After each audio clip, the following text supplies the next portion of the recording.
ലഭ്യമാകുന്ന ഒരു മാസം പ്രാർത്ഥനയുടെ മറുപടി എന്നുള്ളതാണ്.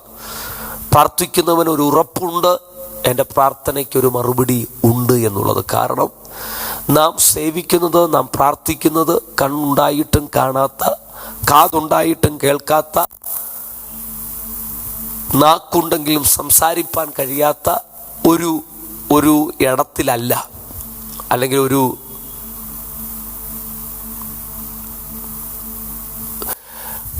ഞാൻ സങ്കീർത്തനത്തിനകത്ത് എഴുതിയിരിക്കുന്നത് തന്നെ ഉച്ചരിപ്പാൻ അങ്ങനെ ആഗ്രഹിക്കുകയാണ്.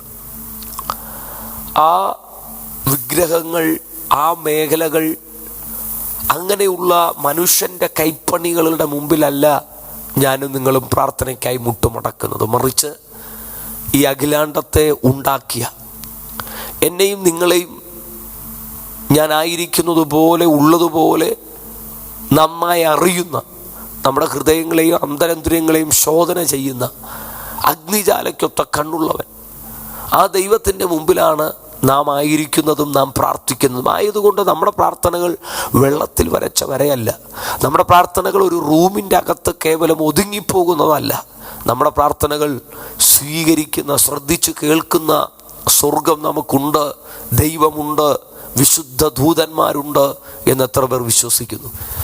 സങ്കീർത്തനങ്ങൾ 34 ഇങ്ങനെ എഴുതിയിരിക്കുന്നു: യഹോവയുടെ കണ്ണ് നീതിമാന്മാരുടെ മേലും അവൻ്റെ ചെവി അവരുടെ നിലവിളിക്കും തുറന്നിരിക്കുന്നു. അപ്പോൾ ഇവിടെ സർവശക്തനായ അഖിലാണ്ടത്തിൻ്റെ ഉടയവനായ ദൈവത്തിൻ്റെ കണ്ണ് നമ്മുടെ മേലുണ്ട് എന്നും അവൻ്റെ കാത് നമ്മുടെ നിലവിളിക്ക് തുറന്നിരിക്കുന്നു എന്നും എഴുതിയിരിക്കുന്നു. അപ്പോൾ എന്നെ കാണുന്ന കണ്ണും എൻ്റെ നിലവിളി കേൾക്കാൻ ലൈവായി തുറന്നിരിക്കുന്ന കാതും ഉണ്ട് എന്നുള്ള ഒരു ഭക്തൻ്റെ ഉറപ്പാണ് അവന് മുഴങ്കാൽ മടക്കി അപ്പാ എന്ന് വിളിക്കാൻ അവനെ പ്രേരിപ്പിക്കുന്ന ഘടകം. അങ്ങനെയെങ്കിൽ നമ്മുടെ പ്രാർത്ഥന കേൾക്കുന്നൊരു ദൈവമുണ്ട്. എന്നെ കാണുന്ന കണ്ണുകളും എൻ്റെ നിലവിളിയെ കേൾക്കുന്ന കാതും എനിക്കുണ്ട് എന്നുള്ള ബോധ്യം, ആ ബോധ്യത്തോടെ ഈ ദിവസങ്ങൾ നാം മുട്ടുമടക്കുമ്പോൾ, നാം പ്രാർത്ഥിക്കുമ്പോൾ നമ്മുടെ അരികിൽ ആ സാന്നിധ്യം അധികമായി നമുക്ക് അനുഭവിപ്പാൻ ഇടയായിത്തീരും. എൻ്റെ പ്രിയപ്പെട്ടവരെ, നാം വെളിപ്പാട് പുസ്തകത്തിലേക്ക് വരുമ്പോൾ, വെളിപ്പാട് പുസ്തകം 8-ാം അധ്യായത്തിൽ ഇതിനെ തുടർന്ന് വീണ്ടും എഴുതിയിരിക്കുന്നത് ഇങ്ങനെയാണ്. Revelation chapter 8 words 3 it's mention like that. ഇങ്ങനെയാണ് എഴുതിയിരിക്കുന്നത്: മറ്റൊരു ദൂതൻ ഒരു സ്വർണ്ണ ധൂപ കലശവുമായി വന്ന് യാഗപീഠത്തിനരികെ നിന്നു. അപ്പൊ യാഗപീഠത്തിനരികെ ഒരു ദൂതൻ സ്വർണ്ണ ധൂപകലശം, അതായത് ഈ ധൂപക്കുറ്റി എന്നൊക്കെ പറയുന്നത് പോലെ ധൂപകലശം, സ്വർണ്ണ ധൂപകലശവുമായി ഈ യാഗപീഠത്തിനരികെ ഈ ദൂതൻ വന്ന് നിൽക്കുകയാണ്. എന്നിട്ട് എന്താ സംഭവിക്കുന്നതെന്ന് നോക്കുക. സിംഹാസനത്തിന് മുൻപിലുള്ള, അതായത് സിംഹാസനം, നമ്മുടെ ദൈവം സിംഹാസനസ്ഥനായി സ്തോത്രം ഇരിക്കുകയാണ്. അപ്പോൾ ഈ സിംഹാസനത്തിൻ്റെ മുൻപിലാണ് സ്വർണപീഠം അല്ലെങ്കിൽ ഈ യാഗപീഠമുള്ളത്. ഈ സിംഹാസനത്തിൻ്റെ മുമ്പിലുള്ള യാഗപീഠത്തിന്മേൽ സകല വിശുദ്ധന്മാരുടെയും പ്രാർത്ഥന. കണ്ടോ, ഈ സകല വിശുദ്ധന്മാരുടെയും പ്രാർത്ഥന എങ്ങോട്ടാ ചെല്ലുന്നേ? ഈ ദൈവത്തിൻ്റെ സിംഹാസനത്തിൻ്റെ മുൻപിലുള്ള ഒരു യാഗപീഠം, സ്വർണപീഠം, യാഗപീഠത്തിൽ അവിടെ സകല വിശുദ്ധന്മാരുടെയും പ്രാർത്ഥനയോട് ചേർക്കേണ്ടതിന് വളരെ ധൂപവർഗം ഈ ദൂതന് കൊടുത്തു എന്ന് എഴുതിയിരിക്കുന്നത്. അപ്പോൾ ദൂതൻ ഇപ്പോൾ എവിടെ നിൽക്കുന്നു? സിംഹാസനത്തിൻ്റെ മുൻപിൽ ഒരു ധൂപപീഠമുണ്ട്. ആ ധൂപപീഠത്തിൻ്റെ അരികെ ദൂതൻ നിൽക്കുകയാണ്. ഈ ധൂപപീഠത്തിൽ വിശുദ്ധന്മാരുടെ പ്രാർത്ഥന എത്തുമ്പോൾ, വിശുദ്ധന്മാർ ഈ ഭൂമിയിൽ അവർ മുഴങ്കാൽ മടക്കി അവർ ദൈവസന്നിധിയിൽ ഇരുന്ന് പ്രാർത്ഥിക്കുന്ന പ്രാർത്ഥനകൾ ഈ റൂമുകൾക്കകത്ത് ഒതുങ്ങുന്നില്ല. മറിച്ച് അവരുടെ പ്രാർത്ഥനകളെ അത് സ്വർഗത്തിലേക്ക് എത്തുകയാണ്.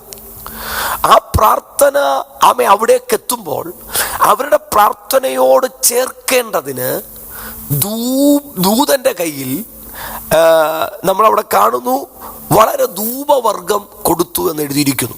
അടുത്തത് 4-ാം വാക്യം, ധൂപവർഗത്തിന്റെ പുക. അപ്പൊ ഈ ധൂപവർഗത്തിൽ ധാരാളം വിശുദ്ധന്മാരുടെ പ്രാർത്ഥനയോട് ചേർക്കേണ്ടതിന് ഒരുപാട് ധൂപവർഗം ഈ ദൂതന്റെ കയ്യിൽ കൊടുത്തു. വിശുദ്ധന്മാരുടെ പ്രാർത്ഥനയോടൊപ്പം ഈ ധൂപവർഗത്തിന്റെ പുക അവിടെ എഴുതിയിരിക്കുന്ന കണ്ടോ, 4-ാം വാക്യം, ധൂപവർഗത്തിന്റെ പുക വിശുദ്ധന്മാരുടെ പ്രാർത്ഥനയോട് കൂടെ ദൂതന്റെ കയ്യിൽ നിന്നും ദൈവസന്നിധിയിലേക്ക് കയറി. അപ്പൊ നമ്മുടെ പ്രാർത്ഥനയെ കൊണ്ടുപോകുന്ന ദൂതന്മാരുണ്ട്. നമ്മുടെ പ്രാർത്ഥനയോട് ധൂപവർഗം ചേർത്ത് ആ പ്രാർത്ഥന ദൂതന്റെ കയ്യിൽ നിന്നും ദൈവസന്നിധിയിലേക്ക് കയറിയെന്നാണ്. ഈ ഭൂമിയിൽ നീ പ്രാർത്ഥിക്കാൻ മുട്ടുമടക്കുമ്പോൾ നിന്റെ പ്രാർത്ഥനയെ വഹിച്ചുകൊണ്ട് കയറുന്ന ദൈവിക വിശുദ്ധ ദൂതന്മാരുണ്ട്. ആ പ്രാർത്ഥനകൾ ദൈവത്തിന്റെ മുമ്പിലുള്ള ധൂപവർഗത്തിന്റെ അരികിൽ ധൂപപീഠത്തിന്റെ അരികിൽ ധൂപവർഗത്തോട് കൂടെ നമ്മുടെ പ്രാർത്ഥന ദൂതന്റെ കയ്യിൽ നിന്നും ദൈവസന്നിധിയിലേക്ക് കയറുകയാണ്. എൻ്റെ പ്രിയപ്പെട്ടവരെ, ഈ ഭൂമിയിൽ നാം പ്രാർത്ഥിക്കാൻ എടുക്കുന്ന 1 മിനിറ്റ് വൃഥാവല്ല, 1 മണിക്കൂർ വൃഥാവല്ല. നിന്റെ പ്രാർത്ഥനകൾ അത് ശ്രദ്ധ വെച്ച് കേൾക്കുന്ന ഒരു സ്വർഗമുണ്ട്. അതാണ് സങ്കീർത്തനം വായിച്ചത്, യഹോവയുടെ കണ്ണ് നീതിമാന്മാരുടെ മേലുണ്ട്, അവന്റെ ചെവി അവരുടെ നിലവിളിക്കും തുറന്നിരിക്കുന്നു എന്ന് പറഞ്ഞാൽ അവരുടെ പ്രാർത്ഥനയ്ക്ക് ശ്രദ്ധ വെച്ചിരിക്കുന്ന സ്വർഗീയ കാതുകളുണ്ട്. ഈ പകൽ എത്ര പേർക്ക് ഉറപ്പുണ്ട് എൻ്റെ പ്രാർത്ഥന കേൾക്കുന്ന ഒരു ദൈവമുണ്ട്? അതെ, സക്കറിയാവ്, കഴിഞ്ഞ ആഴ്ച നാം ചിന്തിച്ചു, സക്കറിയാവ് ധൂപം കാട്ടാനാണ് സ്തോത്രം ആലയത്തിനകത്തേക്ക്, വിശുദ്ധ മന്ദിരത്തിനകത്തേക്ക് കയറിപ്പോകുന്നത്. സക്കറിയാവ് ധൂപം കാട്ടുമ്പോൾ സ്തോത്രം ജനം പുറത്ത് പ്രാർത്ഥിച്ചു കൊണ്ടിരിക്കുക. ഇവരുടെ ഈ പ്രാർത്ഥന ധൂപത്തിന്റെ ഇടയിൽ അവന്റെ പ്രാർത്ഥന സ്വർഗത്തിലേക്ക് കയറുകയാണ്. ധൂപപീഠത്തിന്റെ വലത്തുഭാഗത്ത് ദൂതൻ നിൽക്കുന്നതായി നാം അവിടെ കണ്ടു, അല്ലേ? ഇവിടെ ഈ വെളിപ്പാട് പുസ്തകത്തിലും ധൂപപീഠത്തിന്റെ യാഗപീഠത്തിന്റെ സ്തോത്രം അരികെ ദൂതൻ നിൽക്കുകയാണ്. എന്തിന്? നമ്മുടെ പ്രാർത്ഥനയോട്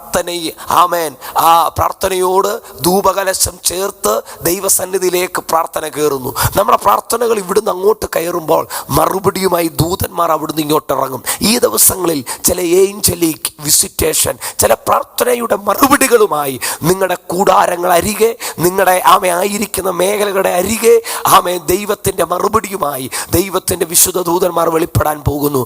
നിങ്ങളുടെ പ്രാർത്ഥനയുടെ മറുപടികൾ നിങ്ങളുടെ കാതിൽ വന്ന് മുട്ടാൻ പോകുന്നു, നിങ്ങളുടെ ഡോറിൽ വന്ന് മുട്ടാൻ പോകുന്നു. എത്ര പേർ വിശ്വസിക്കുന്നു ഈ ദിവസങ്ങൾ? ഈ വെളിപ്പാട് പുസ്തകം 8-ാം അധ്യായം 3-4 വാക്യങ്ങൾ നിങ്ങൾ വീണ്ടും വായിക്കുക. സ്തോത്രം. മറ്റൊരു ദൂതൻ ഒരു സ്വർണ്ണ ധൂപ കലശവുമായി വന്ന് യാഗപീഠത്തിനരികെ നിന്നു. സിംഹാസനത്തിന് മുൻപിലുള്ള സ്വർണ്ണ പീഠത്തിന്മേൽ സകല വിശുദ്ധന്മാരുടെയും പ്രാർത്ഥനയോട് ചേർക്കേണ്ടതിന് വളരെ ധൂപവർഗം അവന് കൊടുത്തു. ധൂപവർഗത്തിന്റെ പുക വിശുദ്ധന്മാരുടെ പ്രാർത്ഥനയോട് കൂടെ ദൂതന്റെ കയ്യിൽ നിന്നും ദൈവസന്നിധിയിലേക്ക് കയറി. ആമേനോട് ചേർന്ന് പറയാമോ? വിശുദ്ധന്മാരുടെ പ്രാർത്ഥനയോട് കൂടെ ദൂതന്റെ കയ്യിൽ നിന്നും ദൈവസന്നിധിയിലേക്ക് കയറി. പ്രാർത്ഥന ദൂതന്റെ കയ്യിൽ നിന്നും ദൈവസന്നിധിയിലേക്ക് കയറി. ദൂതന്റെ കയ്യിൽ നിന്നും ദൈവസന്നിധിയിലേക്ക് കയറി. പെട്ടെന്ന് യാഗപീഠത്തിന്റെ വലത്തുഭാഗത്ത് പ്രാർത്ഥനയുടെ മറുപടിയുമായി ദൂതൻ നിന്നു. ദൂതൻ സക്കറിയാവിനോട് പറയുക, സക്കറിയാവേ, നിന്റെ പ്രാർത്ഥനയ്ക്ക് ഉത്തരമായി. നമ്മുടെ പ്രാർത്ഥന ദൂതന്റെ കയ്യിൽ നിന്നും ദൈവസന്നിധിയിലേക്ക് കയറുമ്പോൾ ദൈവം പറയും ദൂതനോട്, അവന്റെ അരികെ പ്രാർത്ഥനയുടെ മറുപടിയുമായി ഇറങ്ങിപ്പോ. അവന്റെ പ്രാർത്ഥന എൻ്റെ സന്നിധിയിൽ എത്തിയിരിക്കുന്നു. ഈ ദിവസങ്ങളിൽ നമ്മുടെ പ്രാർത്ഥനയുടെ മറുപടികൾ ആഴത്തിൽ വെളിപ്പെടാൻ പോകുകയാണ്. നമ്മൾ പ്രാർത്ഥിക്കുന്നത് സ്തോത്രം മനുഷ്യൻ്റെ കൈവേലകളായ മേഖലകളോടല്ല, മറിച്ച് അഖിലാണ്ടത്തിൻ്റെ ഉടയൻ, എന്നെ കാണുന്ന കണ്ണും എനിക്ക് വേണ്ടി ലൈവായി തുറന്നിരിക്കുന്ന കാതും, ഞാൻ അവൻ്റെ മുമ്പിൽ മുഴങ്കാൽ മടക്കുമ്പോൾ, നാം അവൻ്റെ സന്നിധിയിൽ പ്രാർത്ഥിക്കുമ്പോൾ ആ പ്രാർത്ഥനകൾ സ്വീകരിച്ചുകൊണ്ട് ദൂതന്മാർ ദൈവസന്നിധിയിലേക്ക് ആ പ്രാർത്ഥനകൾ കയറുകയാണ്. മറുപടിയുമായി ദൂതന്മാർ ഇറങ്ങുകയാണ്. ആമേ, വിശ്വാസത്തോടെ ഈ ദിവസങ്ങളിൽ പ്രാർത്ഥനയുടെ മറുപടികൾ സ്വീകരിപ്പാൻ ഒരുങ്ങുക. കണ്ണുകൾ അടച്ചാട്ട്. പരിശുദ്ധ പിതാവേ, അവിടുത്തെ ജനത്തെ അങ്ങയുടെ കരങ്ങളിൽ ഏൽപ്പിക്കുന്നു. ഈ മോർണിംഗ് ഡിവോഷനിൽ അങ്ങ് തന്ന വചനത്തിനായി സ്തോത്രം. ഈ ദിവസങ്ങളിൽ ഈ ഉറപ്പോടെ ഞങ്ങൾ ദൈവപാദത്തിൽ മുഴങ്കാൽ മടക്കുമ്പോൾ ഞങ്ങളുടെ പ്രാർത്ഥനകളെ വഹിച്ചുകൊണ്ട് ദൂതൻ ആമേൻ ആമേൻ ആമേൻ ആമേൻ ആ സ്വർണ്ണ ധൂപ പീഠത്തിൻ്റെ അവിടെ ഞങ്ങളുടെ പ്രാർത്ഥനയോട് ചേർക്കേണ്ടതിന് ധൂപവർഗം ചേർത്ത് ദൂതൻ്റെ കയ്യിൽ നിന്നും പ്രാർത്ഥന ദൈവസന്നിധിയിലേക്ക് കയറുകയും മറുപടിയുമായി ദൂതന്മാർ ഞങ്ങളുടെ കൂടാരങ്ങളുടെ അരികെ ഞങ്ങൾ നിൽക്കുന്ന ആമേനാമേ ഇടത്ത് ഞങ്ങളുടെ വലത്തുഭാഗെ ആ ദൈവിക പ്രസൻസ്, ആ ദൈവിക മറുപടിയുമായി ദൈവിക വിശുദ്ധ ദൂതന്മാർ ഇറങ്ങുന്നത് ഓർത്ത് നന്ദി. നിന്റെ ജനത്തെ അനുഗ്രഹിക്കുന്നു യേശു ക്രിസ്തുവിൻ നാമത്തിൽ തന്നെ.